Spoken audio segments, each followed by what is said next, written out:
Sir ఇది మన వ్యవసాయ శాఖ నుంచి చేపడుతున్న కార్యక్రమం సార్. మన మార్కెట్ ద్వారా సప్లై చేస్తాం సభ్యులు కన్నా పోయినసారి కన్నా నత్రజని మీరు ఎక్కువ యూటిలైజేషన్ ఉన్నదా సమానంగా ఉన్నదా?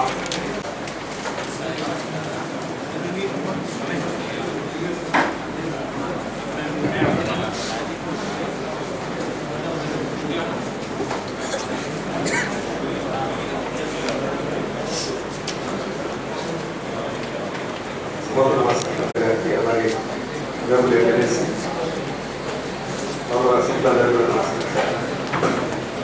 వ్యవసాయ శాఖ నుంచి సార్ ఈ సంవత్సరం మనకు పంట విస్తీర్ణం సార్ చూసినట్టయితే నిధులు అన్ని కూడా జమ చేయడం జరిగింది సార్. 59 లక్షలు, అలాగే విద్యాలో 44 లక్షలు, చుప్పగడ్డిలో 25 లక్షలు, వేములవాడ 29 సార్. మొత్తం మీద 205 కోట్లు మనము వానాకాలంలో నిధులు చేయడం జరిగింది సార్. అలాగే రైతు బీమా సంబంధించి ఈ సంవత్సరం కూడా మనం ఎన్రోల్మెంట్ చేశాం సార్. దాదాపు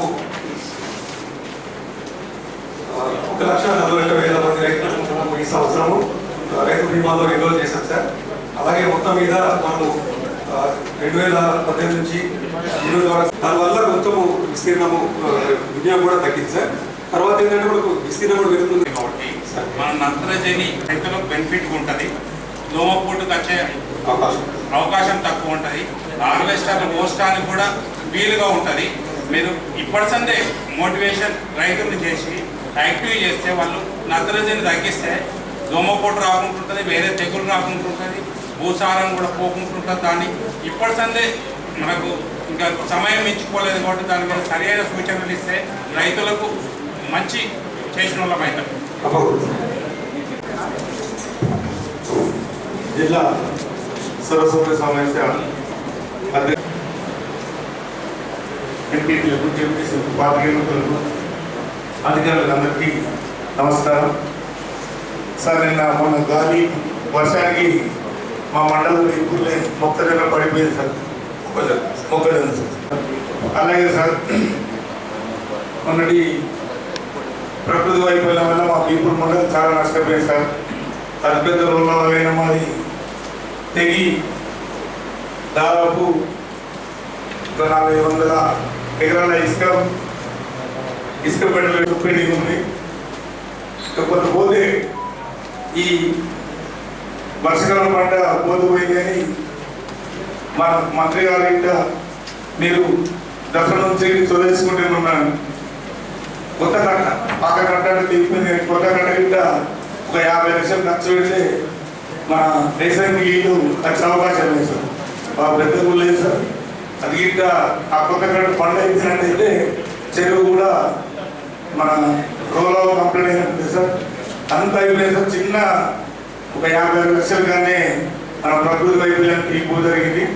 కాబట్టి ఈ వర్షకాలం కూడా సార్ ఎండలు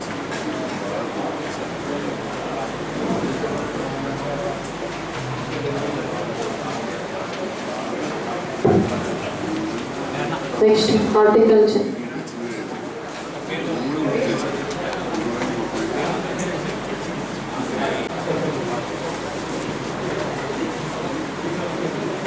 ఎకరాలు టార్గెట్ ఇవ్వడం జరిగింది. దీనికి సంబంధించి మలేషియా, ఇండోనేషియా నుంచి 5,35,000 నారుని అంటే సీడ్స్ని తెప్పించేసి మన అబ్బాపూర్ గ్రామంలో ఏదైతే ఎస్టాబ్లిష్ చేసినామో నర్సరీ అక్కడ నాటు. తర్వాత మిగిలినటువంటి 5,800 ఎకరాలకి ఎవరైతే మొక్కలు తయారు చేస్తున్నామో తోటి అవగాహన సదస్సులు ఏర్పాటు చేసి వాళ్ళ దగ్గర నుంచి గడిచిన ఒక 20 రోజుల నుంచి అప్లికేషన్స్ నాన్ సబ్సిడీ కూడా కలెక్ట్ చేయడం జరుగుతుంది. ఎవరైతే రైతులు ఇంట్రెస్ట్ ఉండి ఈ రాయితీ పూర్వం ఇంట్రెస్ట్ కడతారో వాళ్ళందరికీ కూడా ఫిబ్రవరి, మార్చి మొక్కలు అందజేయడం జరుగుతుంది. దీనికి సంబంధించి మొత్తం 4,200 ఎకరాలకి ఈ సంవత్సరము డ్రిప్ ఇరిగేషన్ కూడా అందరికి అందజేయడం జరుగుతుంది. ఎస్సీ ఎస్టీ రైతులకి 48 గొర్రెల కాపర్లకి మనము గొర్రెలు అందజేయడం జరిగింది. ఫేజ్ 2 కింద ఇంకా 3,619 మంది లబ్ధిదారులకు ఇవ్వవలసి ఉంది. గత నెలలో గౌరవ మంత్రివర్యుల గారి సూచనల మేరకు ఎలిజిబుల్ అందరిది కూడా లిస్టు జమ చేసి ఈ ల్యాబ్ పోర్టల్లో అప్లోడ్ చేయడం జరిగింది.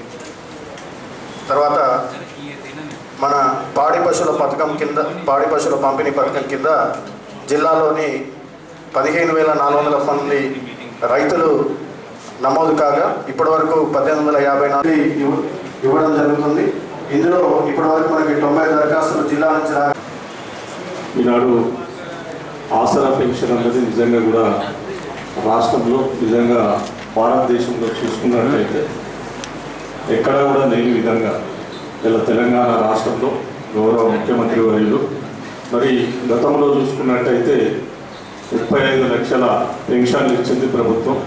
ఈనాడు మరి ఆసరా పెన్షన్ కింద మరి అన్ని వర్గాల నిజంగా కూడా వికలాంగులు కావచ్చు, విడోస్ కావచ్చు, మరి ఇతర బీడీ పెన్షన్ అన్ని రకాల పెన్షన్, గీత కార్మిక, నేత కార్మిక నిజంగా కూడా మరొక 10 లక్షల పెన్షన్లు, టోటల్ 45 లక్షల పెన్షన్లు మరి ఈరోజు మనం తెలంగాణ రాష్ట్రంలో ఇచ్చుకుంటున్నాం. మరి పూర్తిగా కూడా అన్ని ప్రొసీడింగ్లు రావడం, మరి ఇంత గొప్ప కార్యక్రమం జరుగుతూ ఉంటే ఒక పక్క చిన్న లోటు. ఎందుకంటే మొన్న చూసినట్టయితే ఈ సేవలలో మరి వాళ్ళకు 57 సంవత్సరాల వరకే పరిమితి ఇచ్చి మరి అన్నీ కొట్టేయడం కూడా జరిగింది.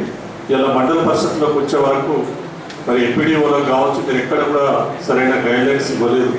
ఎందుకంటే 65 సంవత్సరాలు నిండిన వాళ్ళకి తీసుకోవాలన్న గైడ్లైన్స్ పెడితే ఇక్కడ నుంచి పంపించినవి ఒకటి కూడా మరి చాలా వరకు కూడా ప్రతి మండలం నుంచి మరి నా బుగ్గారం మండలం అయితే తీసుకుంటే ఒక 1000 అప్లికేషన్స్ నిజంగా కూడా పెండింగ్ ఉండే చాలా వరకు. మరి అందులో చాలా ఎలిజిబుల్ ఉన్న వాళ్ళు, ఎందుకంటే 65 సంవత్సరాలు పూర్తిగా నిండిన వాళ్ళు ఉన్నారు. మరి మీ సేవలలో తీసుకునే ఎంత పూర్తిగా 57, మన ప్రభుత్వం 57 సంవత్సరాలకే ఇస్తామన్నది కరెక్టే. కాకపోతే అట్లా కూడా కొన్ని, ఎందుకంటే గౌరవ కలెక్టర్ గారు మన మంత్రివర్యులు ఉన్నారు కాబట్టి ఇది అధిష్టానం దృష్టి కూడా పెద్ద. ఆల్రెడీ ఈ ఆసరా పింఛన్లు డెఫినెట్గా సార్ ఇది అందరికీ లబ్ధి చేకూరుతున్నాయని అందరం కూడా భావిస్తున్నాం సార్. అయితే ఇక్కడ చిన్న సమస్య వచ్చింది సార్. అయితే నేత గీత కార్మికులకు 50 ఏళ్ళ పైబడిన వాళ్ళందరికీ కూడా ఆసరా పింఛన్ ఇవ్వడం జరుగుతుంది సార్. అయితే మొదటిగా వాళ్ళందరూ కూడా అప్లై చేసుకున్నారు. మీ సేవలు చేసుకున్న వాళ్ళందరికీ కూడా వాళ్ళకు కార్డు వచ్చింది. స్థానిక శాసనసభ్యులు అందరూ కూడా ఎక్కడికక్కడ కార్డు ఇవ్వడం కూడా జరిగింది. వాళ్ళందరూ కూడా సంతోషంగా ఒక చిన్న పండుగ కూడా జరుపుకున్నారు, అందరూ కూడా సంతోషంగా. కానీ ఏమైందంటే మళ్ళీ ఒక 2 డేస్ తర్వాత ఎంపీడీఓ గారి దగ్గర నుంచి వెళ్ళి వాళ్ళకు ఇది క్యాన్సలేషన్ అయ్యింది అని చెప్పి వాళ్ళందరికీ కూడా ఫోన్లు రావడము, కొత్తగా మళ్ళీ ఒక లిస్టు పెట్టడం జరిగింది సార్. అయితే దీనిపైన నేను కలెక్టర్ రవి గారిని కూడా కలవడం జరిగింది సార్. రవి సార్ చాలా మంచిగా స్పందించారు. యాక్చువల్లీ ఎందుకు మళ్ళీ క్యాన్సలేషన్ అయ్యింది అని చెప్పి దాని విషయం పైన మా ముందరినే వాళ్ళందరూ కూడా పర్సూ చేయడం జరిగింది సార్. అయితే ఆ పర్సూ చేయడంలో అక్కడ చూపిస్తున్న కాజ్ ఏం చూపిస్తున్నారంటే వీళ్ళకు బీడీ కార్మికుల పింఛన్ వస్తుంది అనేది ఒకటి చూపిస్తున్నారు సార్. దాంట్లో బీడీ కార్మికుల పింఛన్ వస్తుంది కాబట్టి వీళ్ళకు దీనికి ఆసరా పింఛన్లు వాళ్ళ భార్యలు చేయడం సంతోషకరం. గౌరవ మంత్రివర్యులు మాన్యశ్రీ కల్వకుంట్ల చంద్రశేఖర్ నంద్యాల జిల్లాలో 2,02,096 ఆసరా పింఛన్లు మంజూరీ ఇంతవరకు చేయబడగా ప్రస్తుతం 29,870 ఆసరా పింఛన్లు కొత్తగా మంజూరు చేయడం జరిగింది. ఇంకా రావాల్సిన వారికి కూడా ఆసరా పింఛన్లు గురించి పరిశీలించడం జరుగుతుందని తెలియడం. చంద్రశేఖర్ గౌడ్ గారు, ఈసీఎంఎస్ చైర్మన్.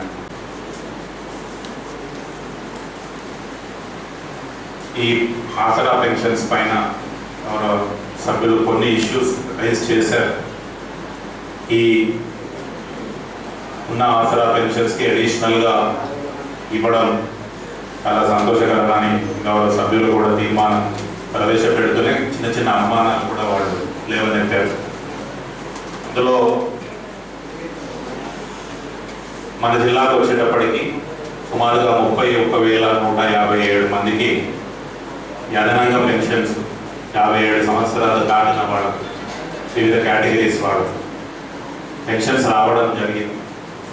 అయితే ఇందులో కొన్ని పెన్షన్స్ ఫీల్డ్ లెవెల్లో వెరిఫికేషన్ చేసిన తర్వాత ఎంపీడీఓ కానీ మున్సిపల్ కమిషనర్ కానీ వెరిఫై చేసి వాటి ఎలిజిబిలిటీ చేసి డిఆర్డిఓకి వాళ్ళు లాగిన్ కృషి చేయడం, డిఆర్డిఓ లెవెల్లో మళ్ళీ సెకండ్ లెవెల్ చెక్ చేసి అది కలెక్టర్ లాగిన్ పుష్ చేయడం, కలెక్టర్ లాగిన్లో వెరిఫై చేసి వాటికి ప్రొసీడింగ్స్ ఇస్తూ పోయేవాడు. ఈ లాస్ట్ 2-3 ఇయర్స్గా మనం ఓన్లీ ప్రొసీడింగ్స్ మాత్రమే ఇచ్చాం. సో ఈ 3 ఇయర్స్లో కొంతమంది అప్లై చేసుకున్న వాళ్ళు చనిపోయిన కేసెస్ కూడా ఉన్నాయి. ఇంకొంతమంది ఏంటంటే అనుమానంతో, నేను ఒకసారి అప్లై చేసిన కాగితం ఎక్కడైనా మిస్ అవుతుందేమో అని అనుమానంతో రెండోసారి మూడోసారి అప్లై చేసుకున్న వాళ్ళు కూడా ఇందులో. సో మనకి 31,157 మంది పెన్షన్స్ వచ్చిన దాంట్లో వాళ్ళు 599 అంటే 600 మంది డెత్ కేసెస్, అంటే ఈ లాస్ట్ 3 ఇయర్స్గా 4 ఇయర్స్గా చనిపోయిన వాళ్ళు. అలానే డబుల్ కేసెస్ కూడా సుమారుగా 540 కేసెస్ డెత్ కేసెస్. ఇది వెరిఫికేషన్ చేసి పంపిన క్రమంలో ఇవి జరిగింది.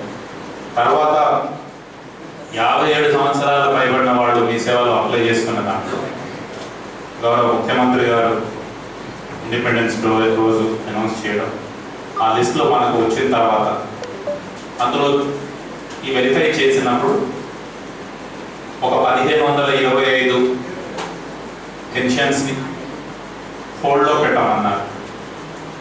వీళ్ళు ఎలిజిబుల్ అన్నది అనట్లేదు, రిజల్ట్ వాళ్ళని హోల్డ్లో పెట్టి. ఎందుకు హోల్డ్లో పెట్టాము అని అంటే ఈ వెరిఫికేషన్ ప్రాసెస్ ఏదైతే చేయాల్సి ఉండేనో అది చేయకపోవడం వల్ల మన దగ్గర ఉన్న డేటా, గవర్నమెంట్ దగ్గర ఉన్న డేటా ప్రకారం రాష్ట్ర వ్యాప్తంగా అన్ని జిల్లాల్లో కూడా ఒక సాఫ్ట్వేర్ని రన్ చేసి ఎవరెవరి పేర్లపైన 5 ఎకరాల కంటే పైబడిన ల్యాండ్స్ ఉన్నాయి, ఎవరెవరి పేర్లపైన 4 వీలర్ వెహికల్స్ ఉన్నాయి, ఇవి వెరిఫై చేయడంతో పాటు వాటిని హోల్డ్లో పెట్టమన్నారు. అందులో ఒక పాయింట్ ఏంటి అని అంటే టెక్నికల్గా కూడా ఇంతకుముందు మన లైబ్రరీస్ చైర్మన్ గారు చెప్పినట్టు ఈ గీత కార్మికులకు ప్లస్ చేనేత కార్మికులకు ఏదైతే పెన్షన్ ఉందో 50 సంవత్సరాలు దాటిన తర్వాత వచ్చే పెన్షన్స్ వాళ్ళ అదర్ ఎలిజిబిలిటీ క్రైటీరియా ఉంటే వాళ్ళకు వచ్చే వాళ్ళకు ఉండే మెంబర్షిప్ కార్డు ఇవన్నీ ఉంటే 51 సంవత్సరాలు పైబడిన వాళ్ళు గీత కార్మికులు అయితే సుమారుగా 279 మందికి ఈ పెన్షన్స్ రావడం, అలానే 303 మందికి చేనేత కార్మికుల పెన్షన్ రావడం జరిగింది. ఇనిషియల్గా కూడా మొదట్లో ఏదైతే ఓల్డేజ్ పెన్షన్స్తో పాటు వీడి వర్కర్స్ పెన్షన్ వచ్చే ఇళ్లలో రెండో పెన్షన్స్ ఒరిజినల్గా ఇచ్చేవాడు కాదు. ఆ తర్వాత 2018లో వీడి వర్కర్ పెన్షన్ ఫైనాన్షియల్ అసిస్టెన్స్ వచ్చినా కానీ ఆ ఇంట్లో ఓల్డేజ్ పెన్షన్ అయితే ఓల్డేజ్ పెన్షన్ లేదా ఇట్లా చేనేత నేత గీత పెన్షన్స్ ఉన్నా కానీ ఇవ్వడానికి ఎలిజిబిలిటీ ఉంటుంది. వస్తా ఉన్నాయి ఈ రోజుకి కూడా ఎవరైనా ఇంట్లో వీడి వర్కర్ పెన్షన్ ఉంటే ఆ ఇంట్లో చేనేత కార్మికులు ఉన్నా కానీ గీత కార్మికులు ఉన్నా కానీ వస్తారు. వెరిఫై చేసి చేయాలి. సో ఈ వెరిఫికేషన్ అన్నది జరగలేదు కాబట్టి అవి మిస్ అయ్యి ఉంటాయి. ఎలిజిబిలిటీ మనకు మళ్ళీ ఫర్దర్గా వెరిఫై చేయండి అని ఇన్స్ట్రక్షన్స్ వచ్చినప్పుడు తప్పకుండా చేసుకుంటారు. ఎలిజిబుల్ వాళ్ళు ఇరెలిజిబుల్ వాళ్ళు ఎవరైతే గట్టిగా ఉపయోగ కాగితం అక్కడ వేసేస్తారు. స్క్రూటినీ చేసే బాధ్యత ఉన్నటువంటి అధికారి సరిగా స్క్రూటినీ చేయక ఈ సమస్యకు వస్తారు. మండల పరిషత్తులు అయితే మరీ దారుణంగా అక్కడ ఉన్నటువంటి కంప్యూటర్ ఆపరేటర్ అన్ని కొడుతున్నారు. కనీస చర్యలు లేవు సార్. ఇవాళ మీరు ఏదైతే ఇరెలిజిబుల్ మీరు లిస్ట్ ఇచ్చారు, మన ఒక లిస్టు బయటకు వచ్చింది. వాస్తవంగా మనం పెన్షన్ ఇవ్వక ముందు లిస్టు బయటకు వస్తే తప్పు. అక్కడ ఉన్నటువంటి ఎంపీపీ తెలియదు, ఆ గ్రామాలలో సర్పంచ్ తెలియదు, పేర్లు ఏమున్నాయో కూడా తెలియదు. వాట్సాప్ గ్రూపులలో డైరెక్ట్ వచ్చేస్తారు. దానికి కారణం ఇప్పుడు ఎలిజిబుల్కి మీరు ఎలిజిబిలిటీ ఇచ్చినటువంటి కార్యదర్శుల మీద అక్కడ ఉన్నటువంటి మండల పరిషత్ వాళ్ళ మీద ఒకరిద్దరి మీద చర్య తీసుకుంటే భవిష్యత్తులో ఇది జరగదు. కాబట్టి ఖచ్చితంగా అసలు కఠిన చర్యలు. ఇప్పుడు బదనం ఎవరైతారంటే వాళ్ళు ఇచ్చినట్టు ప్రజాప్రతినిధులు ఆపినట్టు అక్కడ ఇబ్బంది అవుతుంది. కాబట్టి ఇనెలిజిబిలిటీ ఏమున్నాయో మేము చెప్పలేము.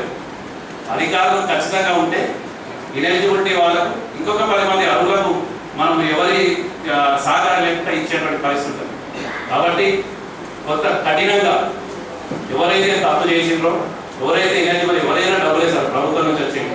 మా బాధ్యత ఏంటంటే 48 లక్షలు మొత్తం ఉన్న కుటుంబానికి 90 లక్షలు ఆ 90 లక్షల కుటుంబాలకి 48 లక్షల కుటుంబాలకి ఇచ్చినట్టు కూడా ఇంకా వస్తలేదు ప్రభుత్వం నుంచి, ఇంకా మాకు వస్తలేదని చెప్పి వాళ్ళు పేర్కొనేటువంటి పరిస్థితి ఉండడం.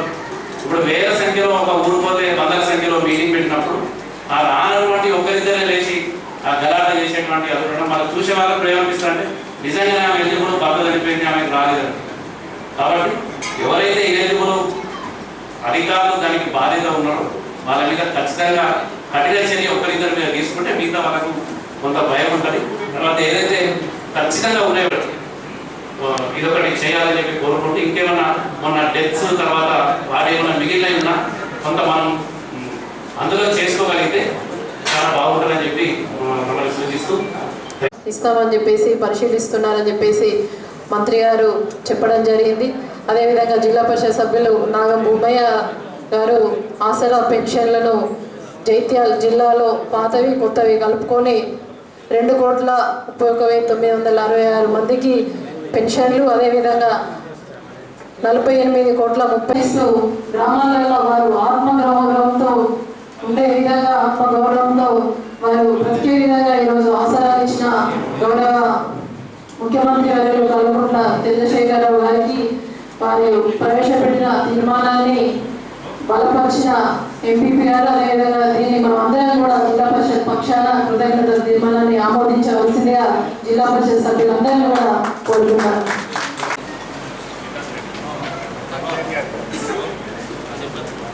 సీనియర్ నాయకులు ఉంటే అక్కడ కూడా ప్రజలు చేయాల్సిందిగా విజ్ఞప్తి చేస్తూ తప్పకుండా తెలంగాణ రాష్ట్ర ప్రభుత్వం అందరికీ అన్ని వర్గాల ప్రజలకు మేలు చేయాలని చూస్తుంది రాజకీయాలకు అతీతంగా. కాబట్టి ఈ సమస్యలన్నీ కూడా మీ పరిగణలో తీసుకుంటాం అని విజ్ఞప్తి చేసి తెలియజేస్తూ, అదేవిధంగా ముఖ్యంగా వజ్రోత్సవాల సందర్భంగా మన ముఖ్యమంత్రి గారు చేపట్టినటువంటి కార్యక్రమంలో భాగంగా రక్షాబంధన్ వృక్షబంధన్ అని చెప్పిన కార్యక్రమాన్ని మన జిల్లా అటవీ శాఖ అధికారి గారు వెంకటేశ్వరరావు గారు మంచి కార్యక్రమాన్ని సారంగపూర్ మండలిలో సారంగపూర్ ఫారెస్ట్ లో మన జైత్యాల శాసనసభ్యులు వారు, అదేవిధంగా జిల్లా కలెక్టర్ గారు, ఎస్పీ గారు మమ్మల్ని కూడా అందులో భాగస్వామ్యం చేసి చెట్లను రక్షిస్తే అవి మనల్ని కూడా రక్షిస్తాయని ఒక మంచి వినూత్నమైన కార్యక్రమాన్ని చేపట్టినందుకు మన జిల్లా పరిషత్ పక్షాన వారికి డిఎఫ్ఓ గారికి అభినందనలు తెలియజేస్తున్నాం.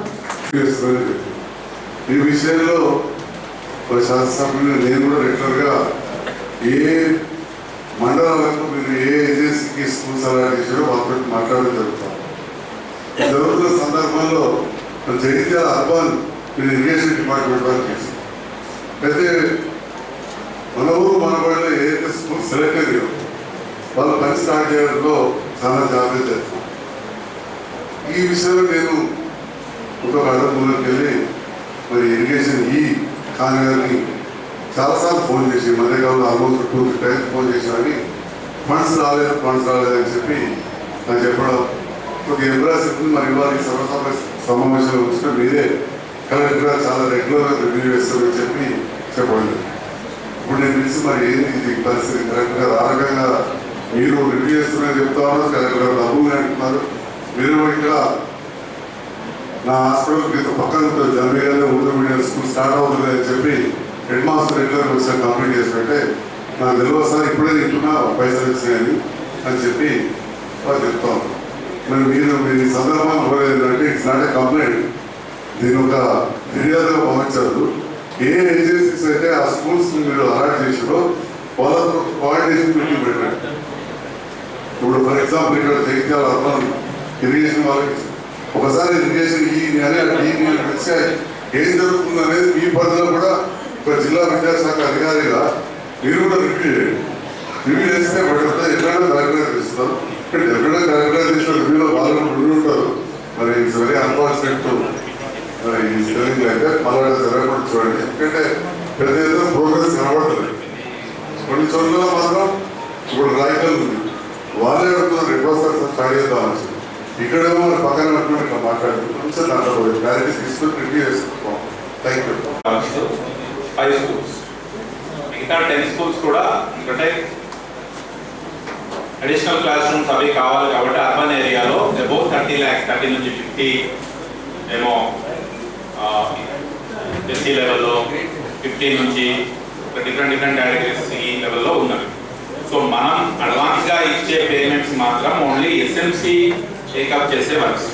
అంటే 270 crore స్కూల్స్లో ఓన్లీ 49 ఎన్నో 30 లక్షల పైబడి ఉంది. మిగతా అన్నీ కూడా దానికంటే 30 lakhs కంటే తక్కువ ఎస్ఎంసి ఉంటాయి. డబ్బులు లేవు అని ఎప్పుడు చెప్పినారు ఎమ్మెల్యే గారికి? ఇక్కడ రండి, మిమ్మల్ని అడిగితే డబ్బులు లేవు అని అన్నారు. మీరు వీక్లీ జూమ్ కాన్ఫరెన్స్ లో అటెండ్ అవుతున్నారా? నేను తీసుకున్న అడిషనల్ కలెక్టర్ హెడ్ మాస్టర్ కాదండి, కలెక్టర్ చెప్పిన కదా హెడ్ మాస్టర్ ఎవరండి? డబ్బులు లేవని మీరే చెప్తారు. తెలియకపోతే తెలుసుకొని చెప్తాను సార్ అని చెప్పాలి. చేసేది ఒక మండలం, చేత కాకపోతే చెప్పండి, చేయమని చెప్పండి. How can you tell wrong information to honourable MLA?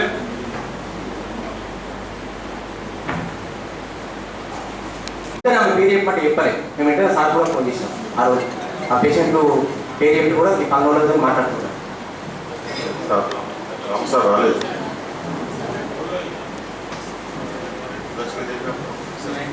ఇప్పుడు కూడా నీ పక్కనే మమ్మల్ని ఎమ్మెల్యే గారు అక్కడ గౌరవ సభ్యులుగా పెట్టారు. అక్కడ కూడా నేను పిటిషన్ పంపా. దీనికంటే అక్కడ పెయిన్ వాళ్ళు బెటర్గా మాకు చాలా బాగున్నది ట్రీట్మెంట్ కానీ డాక్టర్ గారు రిసీవ్ కానీ చెప్తారు. అదే మన దగ్గరికి పంపితే కరెక్ట్ లేదు. అయితే ప్రత్యక్షంగా రామకృష్ణ సార్తో కూడా చాలా సార్లు మాట్లాడతాను.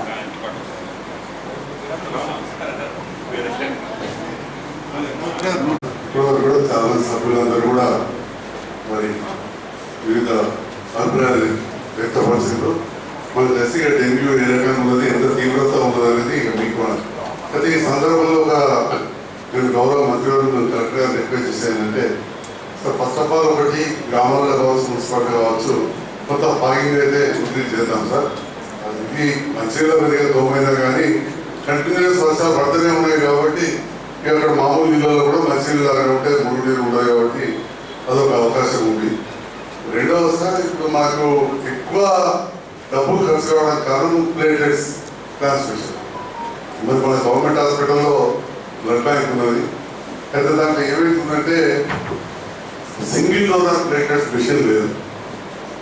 ఇప్పుడు ఇప్పుడున్న దాని ప్రకారంగా మనం ప్లేటెట్స్ ఇవ్వచ్చు, కానీ ఒక నలుగురు ఇస్తే ఆ సింగిల్ డోనర్కి ఈక్వల్ అవుతుంది. ఏదైతే బయట 12,000 ఖర్చు పెట్టుకున్నారో నలుగురు తీస్తారు.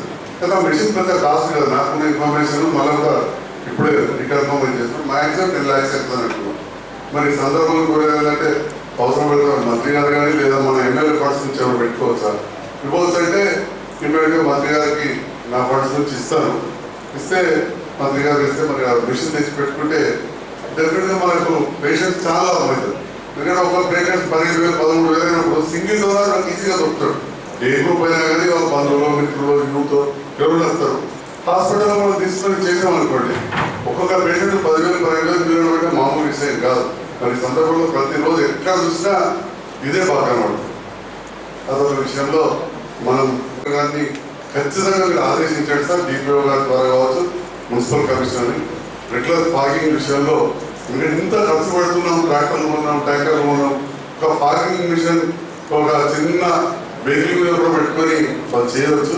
అదొకటి కూడా మీరు ఖచ్చితంగా ఇంకా 30,000 ఉంటుంది మిషన్, పెద్ద కాస్ట్ కాదు. కాబట్టి ఈ రెండింటి విషయాలు ఆలోచించాల్సిందిగా కలెక్టర్ గారిని మంత్రి గారు. Thank you. ఇవ్వాలి. సో 40,000 కూడా మేమే పే చేస్తాం. 1,60,000 సబ్సిడీ సార్. మరి ఇలాంటి రైతులను కూడా ఎంకరేజ్ చేయాలి కాబట్టి సార్ మా మండలం జగిత్యాల రూరల్లో 60 అప్లికేషన్లు గత 6-7 months నుంచి పెండింగ్ ఉన్నాయి సార్. ఏ బ్యాంక్కి వెళ్ళినా వాళ్ళు కాన్సెప్ట్ ఇవ్వడం లేదు సార్. అదే దళిత బంధు అనగానే ఉడికిస్తున్నారు. మరి ఇట్లాంటి వాళ్ళకి కూడా ఇక్కడ స్మాల్ స్కేల్ ఎవరైతే రైతులు ఉన్నారో వాళ్ళకి ఖచ్చితంగా లబ్ధిదారులకు లాభం చేకూరుతుంది సార్. అలాగే రూరల్ ఏరియాస్లో ఈ టైలరింగ్ ఎక్కడైతే ఉందో ఖచ్చితంగా వాటిని కొద్దిగా ఇంప్లిమెంట్ చేస్తే ఇంకా బాగుంటుంది. అది ఇంకా రూరల్లో ఇంకా పూర్తి స్థాయిలో ఇంకా మనం డెప్త్కి వెళ్ళాల్సిన అవసరం ఎంతైనా ఉంది సార్. ఇది కూడా కాస్త పరిగణనలోకి తీసుకొని ఫుల్ఫిల్ చేయవలసిందిగా కోరుతాం. సుదీర్ఘమైన చర్చ జరిగి చర్చలో మరి ప్రజలకు సంబంధించి వారి మండలాల వారికి కావచ్చు, నియోజకవర్గం వారికి కావచ్చు, ప్రజలు ప్రస్తుతం ఎదుర్కొంటున్నటువంటి సమస్యలపైన సభ దృష్టికి చాలా విషయాలు తీసుకురావడం జరిగింది. వాటిని తప్పకుండా సానుకూలంగా పరిశీలించి సకాలంలో వాటికి ఒక పరిష్కారం ఇచ్చేటువంటి ప్రయత్నం చేస్తామని తెలియజేస్తూ, ఇప్పటికే పెన్షన్స్ విషయంలో చాలా మంది సభ్యులు మాట్లాడినప్పటికీ దానిలో కొన్ని కన్ఫ్యూజన్స్ ఉన్నాయని చెప్పడం జరిగింది. గౌరవ జిల్లా కలెక్టర్ గారు ఇప్పటికే దానిపైన ఒక క్లారిటీ కూడా ఇవ్వడం జరిగింది. దానిపైన మరొక ప్రత్యేకమైన సమావేశాన్ని ఏర్పాటు చేసుకొని పెన్షన్ల పంపిణీ ప్రస్తుతం జరుగుతూ ఉంది. మరి ఇప్పుడు ఏవైతే క్లియర్గా ఉన్నటువంటి పెన్షన్లను పంపిణీ చేసుకున్న తర్వాత డౌట్ఫుల్గా ఉన్నటువంటి ఏవైతే ఉన్నాయో దాంట్లో ఏ కారణంతో వాటిని ఆపబడ్డవి, వాటికి నిజంగానే ఎలిజిబిలిటీ ఉన్నట్లయితే కంపల్సరిగా వాళ్ళ పెన్షన్స్ వాళ్ళకు సకాలంలోనే అందించడం జరుగుతుందని తెలియజేస్తూ, దీంట్లో ఒక క్లారిటీ ఏంటంటే ఇంతకుముందే కలెక్టర్ గారు చెప్పారు, ఒక ఓల్డ్ ఏజ్ పెన్షన్స్ ఆ ఇంట్లో ఆ కుటుంబంలో రెండు ఉన్నట్టయితే మాత్రమే ఇనెలిజిబుల్గా ప్రకటించడం జరిగిందని ఇవరకే క్లారిటీ ఇవ్వడం జరిగింది. కాబట్టి గతం నుంచే ఒక మీడియం పెన్షన్ కావచ్చు, ఒక ఓల్డ్ ఏజ్ పెన్షన్, ఒక డిజబుల్ పెన్షన్ కావచ్చు, ఒక ఓల్డ్ ఏజ్ పెన్షన్, ఇట్లా పెన్షన్స్ వస్తున్నటువంటి ఏవైతే ఉన్నాయో అవన్నీ కూడా ఎలిజిబిలిటీ కిందకే వస్తాయి.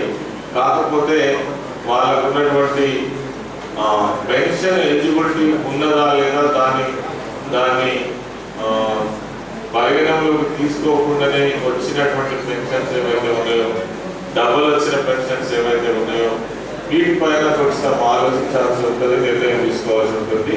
అదేవిధంగా కొత్త పెన్షన్లు అంటే ఇంకా కొంతమందికి రావాల్సినటువంటి వాళ్ళు ఎవరైతే ఉన్నారో, మిస్ అయినటువంటి వాళ్ళు ఎవరైతే ఉన్నారో తప్పకుండా మొన్న జరిగినటువంటి క్యాబినెట్ సమావేశంలో గౌరవ ముఖ్యమంత్రి గారే మంత్రులు మరి అడిగినటువంటి కొన్ని విషయాలను క్లారిఫై చేస్తూ వాళ్ళని తప్పకుండా మనం చేస్తాం. ఎందుకంటే ఎలిజిబిలిటీ ఉన్నటువంటి విడోస్ కావచ్చు, ఇతర పెన్షన్లకు అర్హులైనటువంటి వాళ్ళు కావచ్చు, వాళ్ళకు తప్పకుండా మనం చేసుకోవడం జరుగుతుంది. ఈ పంపిణీ మాత్రం కంప్లీట్ చేయండి. మళ్ళీ జిల్లా కలెక్టర్స్ ద్వారా అదేవిధంగా మంత్రుల ద్వారా మరి వాళ్ళ జిల్లాలో ఉన్నటువంటి ఏవైతే మిస్ అయినటువంటి ఉన్నాయో వాటిని మాత్రం తప్పకుండా చేద్దామని చెప్పడం జరిగింది. కాకపోతే మళ్ళీ అప్లికేషన్ తీసుకోవడం మాత్రం ఉండదు. ఎందుకంటే ఇదివరకే ఆల్రెడీ అప్లై చేసి ఉన్నారు. ఆ అప్లై చేసి ఉన్నటువంటి వాళ్ళలో ఎవరైతే మిస్ అయిందో వాళ్ళను పరిగణలోకి తీసుకోవడం జరుగుతుందని చెప్పడం జరిగింది. దానిలో మరి మన గౌరవ సభ్యులు లేవనెత్తడం జరిగింది. రోళ్లబాబు ప్రాజెక్టుకి సంబంధించి మా బీర్పూర్ ఎంపీపీ గారు మాట్లాడడం జరిగింది. రోళ్లబాబు సంబంధించి మీకు ఒక క్లారిటీ కోసం చెప్తున్నానే, నిన్నగాక మొన్ననే క్యాబినెట్ సమావేశంలో 136 కోట్లకి అప్రూవ్ అయింది. కాబట్టి అదనంగా ఇప్పుడు మనకు ఇదివరకు జరిగిన పని కాక 136 కోట్ల రూపాయలు అదనంగా గవర్నమెంట్ మంజూరు చేసింది. కాబట్టి రోళ్లబాబు ప్రాజెక్టు అద్భుతంగా నిర్మాణం జరుగుతుంది. ఫ్లడ్స్ రావడం వల్ల మళ్ళీ గండిపడి వాడికి కొంత ఇబ్బంది జరిగింది. తర్వాత కింద ఉన్నటువంటి మరి కొంతమంది పొలాలలో కూడా ఇసుక మేట వేయడం మేము గౌరవ శాసనసభ్యులు సంజయ్ అన్న మేము ప్రత్యక్షంగా పోయి చూడడం జరిగింది. దాని తర్వాతనే ఈ ప్రతిపాదనలు పంపించిన తర్వాత మేము శాంక్షన్ తీసుకోవడం జరిగింది.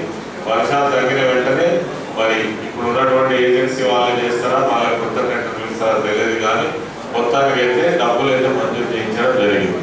అదేవిధంగా క్రాప్ డ్యామేజ్కి సంబంధించి కూడా సభ్యులు అడిగారు. ఇప్పటికే వాటికి సంబంధించిన నివేదికలన్నీ కూడా తీసుకోవడం జరుగుతుంది, గవర్నమెంట్కి పంపించడం జరుగుతుంది. మరి గవర్నమెంట్ నిర్ణయం ఏ విధంగా తీసుకుంటే ఆ విధంగా వాళ్ళకి సహకారం అందేటువంటి అవకాశం ఉన్నది. అదేవిధంగా ఇంకా స్కూల్స్లో మరి ఫుడ్కి సంబంధించినటువంటి కొన్ని సమస్యలు వస్తున్నాయని చెప్పడం జరిగింది. మరి మన జిల్లాలో అయితే ఇప్పటి వరకు రాలేదు. అయినా రాలేదని అప్పుడు మనం ఏదో ఉండడం రాకుండా ఉండడం కోసం కంటిన్యూగా వర్షాలు పడుతున్నాయి కాబట్టి రెసిడెన్షియల్ స్కూల్స్ కావచ్చు, లేదంటే స్కూల్స్ మామూలు స్కూల్స్ కావచ్చు, కాలేజెస్ కావచ్చు, అన్ని స్కూళ్ళల్లో కూడా పర్యవేక్షణ పెరగాల్సినటువంటి అవసరం ఉంది. అందులో భాగంగానే స్వచ్ఛ గురుకుల కార్యక్రమాన్ని మా సొసైటీ ద్వారా అంటే ఎస్సీ వెల్ఫేర్ సొసైటీ ద్వారా నిర్వహించబడుతున్నటువంటి ఈ గురుకుల పాఠశాలలు ఎస్టీ వెల్ఫేర్ కూడా మరి స్వచ్ఛ గురుకులు ఒక వారం రోజుల పాటు కార్యక్రమాన్ని మంచిగా నిర్వహించుకొని ఈ రోజే దాన్ని మనం పూర్తి కూడా చేసుకోవడం జరిగింది. దాంట్లో మరి విద్యార్థులు అక్కడ పనిచేస్తున్నటువంటి స్టాఫ్ కావచ్చు, వర్కర్స్ కావచ్చు, పిల్లల పేరెంట్స్ కావచ్చు, అందరూ కలిసికట్టుగా పారిశుద్ధ్యంతో పాటు మరి అక్కడ ఏమి అవసరాలు లేవు వాటన్నింటినీ కూడా తీర్చుకునేటువంటి ఒక వారం రోజుల ప్రోగ్రాం, రోజుకు ఒక ప్రత్యేక కార్యక్రమాన్ని తీసుకోవడం జరిగింది. అది మనం మంచిగా పూర్తి చేసుకోవడం జరిగింది. దీని ఫలితాలు మంచిగా వచ్చినాయి కాబట్టి ఇది కంటిన్యూ చేసేటువంటి ప్రయత్నం కూడా చేస్తాము. ఇది జనరల్ స్కూళ్ళలో కూడా పెడితే బాగుండదేమో, ఒకసారి మరి గౌరవ మంత్రివర్యుల వారి దృష్టి కూడా తీసుకువెళ్ళే ప్రయత్నం చేస్తాము, తీసుకునే ప్రయత్నం చేస్తామని ఈ సందర్భంగా మనం చేస్తూ తెలుగు జలకు సంబంధించి కూడా కొన్ని మరి మన సభ్యులు కొన్ని విషయాలు చెప్పడం జరిగింది. దానిపైన కూడా పర్యవేక్షణ అవసరం.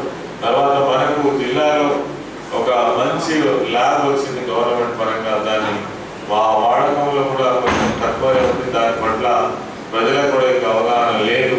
ఇది విస్తృతంగా ప్రచారం చేసేటువంటి అవసరం కూడా ఉన్నది. ఎందుకంటే అంత పెద్ద మొత్తంలో ఖర్చు చేసి మన జిల్లా కేంద్రంలో ఒక ల్యాబ్ ఏర్పాటు చేస్తే దాదాపు 54 రకాల మరి టెస్టులు ఫ్రీగా చేసుకునేటువంటి అవకాశం ప్రజలకు తెలియక మరి ప్రైవేట్ ల్యాబ్లకు వెళ్ళి ₹1000 కూడా వాళ్ళు వేస్ట్ చేయడం జరుగుతూ ఉంది. దీనిపైన కూడా ఒక అవగాహన మన వైద్య శాఖ నుంచే ఇది చేస్తే బాగుంటుందని చెప్పేసి వాళ్ళని కోరుతా ఉన్నా.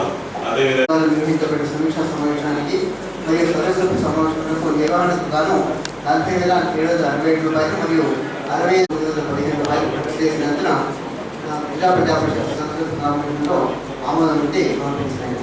సభ్య సమావేశానికి ప్రజల సమస్యలపై వారు దృష్టి పెట్టి మరి ప్రభుత్వం దృష్టికి తీసుకెళ్లడం కావచ్చు, చేసినటువంటి మన సంక్షేమ శాఖ మంత్రి వర్యులు ఈశ్వరరావు గారికి, జగిత్యాల శాసనసభ్యులు అన్న సంజయ్ గారికి, జిల్లా పరిషత్ సభ్యులకు, అధికారులకు, కలెక్టర్ గారికి సెలవు దినమైనప్పటికీ కూడా ఇచ్చేసినందుకు అందరికీ కూడా హృదయపూర్వక కృతజ్ఞతలు తెలుపుకుంటూ ఇదే స్ఫూర్తితో ముందుకు సాగాలి.